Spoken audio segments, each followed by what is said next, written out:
이 말씀도 어제 말씀에 이어서 바벨론이 받게 될 저주와 심판을 계속해서 말씀하고 있습니다. 어제 말씀 잠깐 돌아가서 보면 2장 9절부터 2장 9절에 재앙을 피하기 위하여 높은 데 깃들이려 하며 자기 집을 위하여 부당한 이익을 취하는 자에게 화 있을진저. 어제 9절로부터 시작된 화 있을진저라는 말이 오늘 12절, 15절, 19절에 반복해서 나옵니다. 피로 성읍을 건설하며 불의로 성을 건축하는 자에게 화 있을진저. 15절 이웃에게 술을 마시게 하되 자기의 분노를 더하여 그에게 취하게 하고 그 하체를 드러내려 하는 자에게 화 있을진저. 19절 나무에게 깨라 하며 말하지 못하는 돌에게 일어나라 하는 자에게 화 있을진저. 그토록 바벨론은 철저히 하나님을 등진 나라가 되어서 복주 시기를 기뻐하신 하나님께서 화를 선포하는 이 비참한 영적 상태, 그들의 상태를 잘 드러내고 있습니다. 복받기로 작정된 하나님의 사람들이 화를 당하게 된다. 얼마나 아이러니컬한 삶이 아닌가, 그런 생각을 하지 않을 수가 없습니다.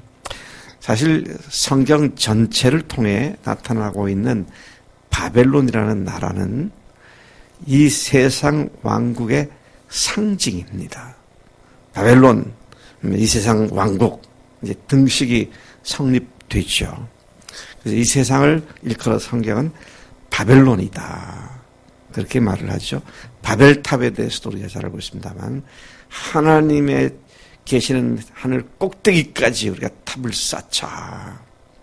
그래서 하나님과 거부하고 거절하는 세상 왕국을 바벨론으로 표현하는 것이 성경에서 계속 나오게 되는데, 그와 같은 그 표현 중에 대표적인 것 하나가 요한계시록 17장 4절부터 5절까지 말씀입니다. 이것은 7 대접을 쏟는 재앙 가운데 나오는 말씀 중에 하나인데, 제가 그것을 읽어보겠습니다. 그 여자는 자주빛과 붉은 빛 옷을 입고 금과 보석과 진주로 꾸미며 그 손에 금잔을 가졌는데 가증한 물건과 그의 음행에 더러운 것들이 가득하더라.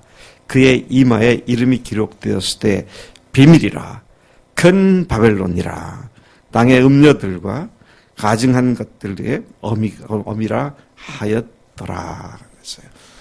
세상 임금이 돼가지고 세상의 주관자가 돼가지고 바벨론이 바로 세상의 통치자인 마귀의 상징이며 그가 통치하는 나라, 세상의 상징이 바벨론으로 사용된 것을 보게 됩니다.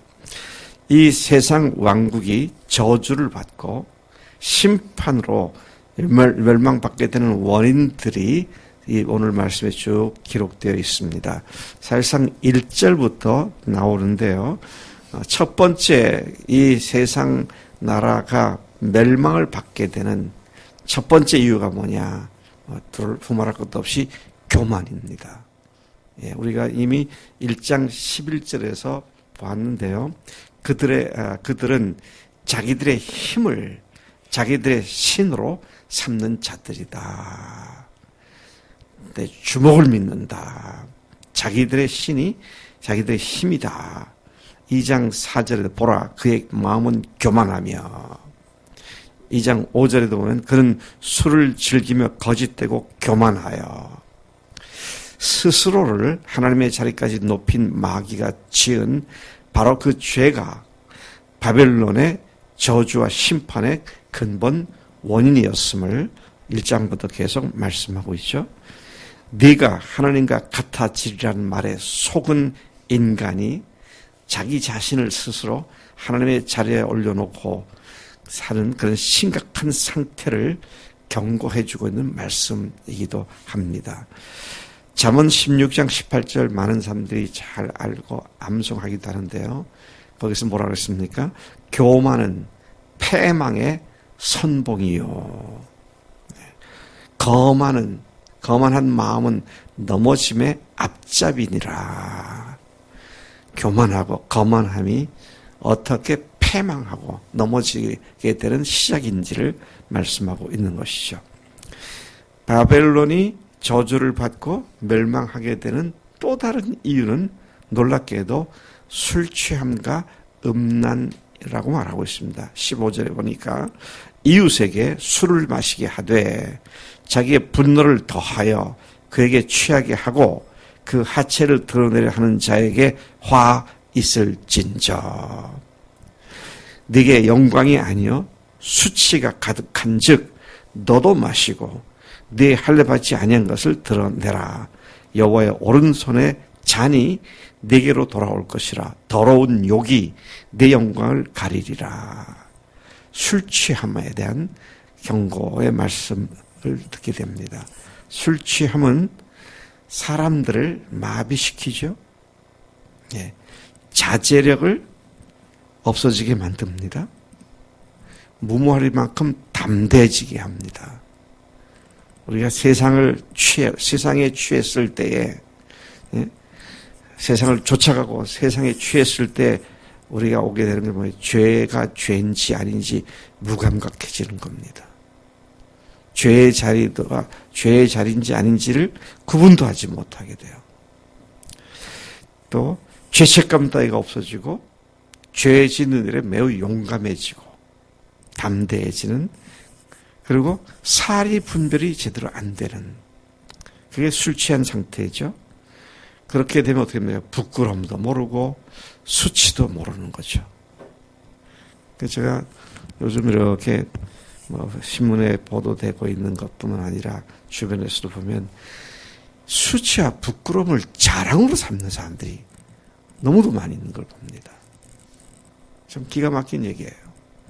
떳떳하게 정치 지도자들도 전혀 부끄러운 줄도 모르고 그런 이야기를 함부로 내뱉고 그대로 보도가 되는 그런 상황을 우리가 보게 되는데, 이건 정치가들의 문제가 아니라 우리도 그럴 수 있다는 거잖아요.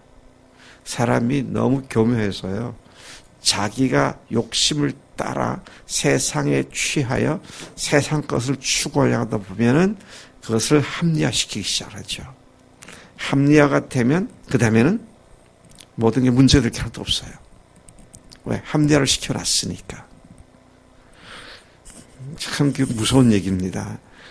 제가 공부를 미국에서 할 때 제가 잘 구분이 안 된 것 중에 하나가 철학과 이념, 이데올로기가 뭐가 다른가. 나중에 정리를 다시 했습니다만은, 철학은 모든 삶과 사변의 기초가 되는 것이라고 한다면, 이데올로기든 저기는 전혀 뜻밖이더라고요. 이데올로기의 저기가 뭐냐? 자신의 행동에 대한 정당화입니다. 그게 이념이에요. 논리로 다 정당화시키는, 그래서 당당하게 사람들이 그런 일을 하게 만드는 것이죠. 자, 우리가 정말 하나님을 쫓아 사는가? 내가 만든 정치 이런 개념 떠나서 죄를 짓게 합당한 이데올로기를 만들고 살고 있지는 않는가? 이런 생각을 우리 해보지 않을 수가 없다라는 것입니다. 여기 16절 보니까 내게 영광이 아니요 수치가 가득한 즉 너도 마시고, 그렇게 말씀하죠. 바벨론이 바로 그런 세상 나라였기에 그들이 하나님께 반드시 멸망당한다고 그렇게 말씀을 하고 있습니다.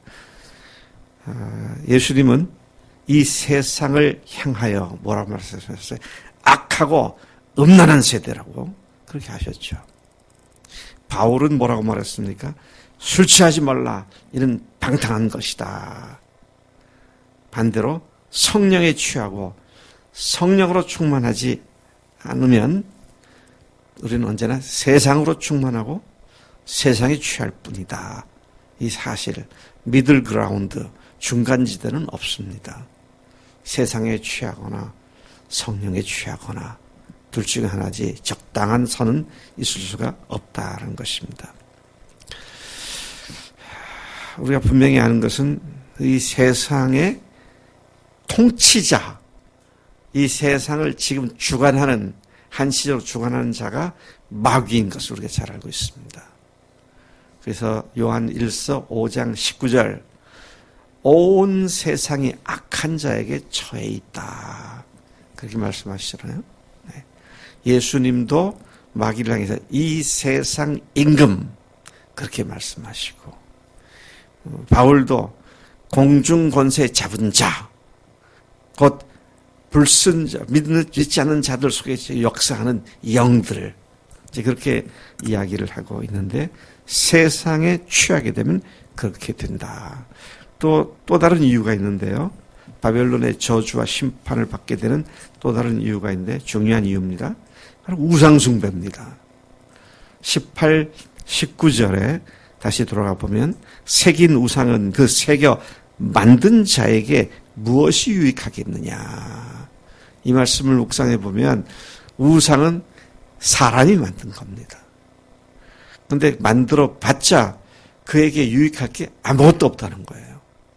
네.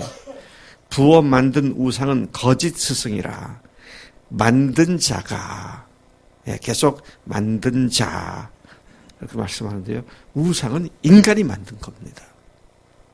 예? 우상은 인간이 만든 거예요. Man-made God이에요. Man-made God. 사람이 만든 신이에요. 그러니 그것이 무슨 힘이 있고 무슨 능력이 있겠느냐.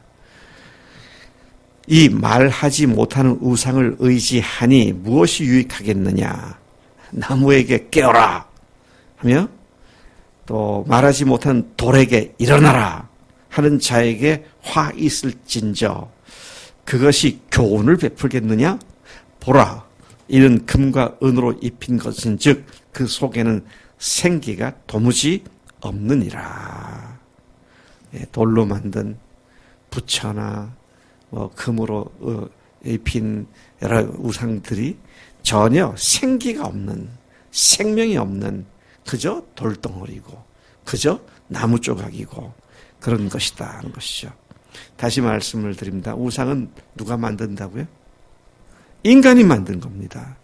인간은 자기가 만든 우상에게 자기 무릎을 꿇고 비는 모순을 범하고 있는 게 바로 우상숭배예요.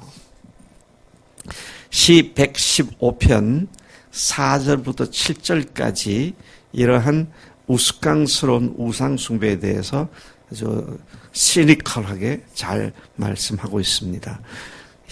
115편 4절부터 7절까지인데요. 그들의 우상들은 은과 금이요 사람이 손으로 만든 것이라. 입이 있어도 말하지 못하며, 눈이 있어도 보지 못하며, 귀가 있어도 듣지 못하며, 코가 있어도 냄새 맡지 못하며, 손이 있어도 만지지 못하며, 발이 있어도 걷지 못하며, 목구멍이 있어도 작은 소리조차 내지 못하느니라. 8절, 우상들을 만드는 자들과 그것을 의지하는 자들이 다 그와 같으리로다. 우상은 인간에 의해 금과 은으로 화려하게, 아주 화려하게 만들어진 것이다. 왜 이런 우상을 만들고 또 만들어진 우상을 섬기는가? 왜일까요? 왜 우상을 만들어가지고 지가 만든 우상을 섬길까요? 놀랍게도 그 이유는 탐심 때문이다. 그렇게 말씀하고 있습니다. 우리가 성경을 보면 어디에 그런 말씀이 있느냐. 네. 네.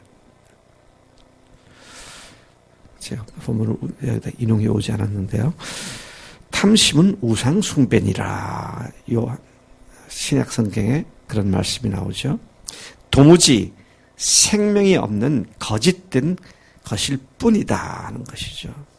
하나님은 하나님의 자리에 자기 자신을 올려놓고 자기 탐심을 위해 우상을 만들어 자기보다 더 높은 자리에 올려놓고 살아가고 있는 자들을 결코 용납하지 않으신다라는 것입니다.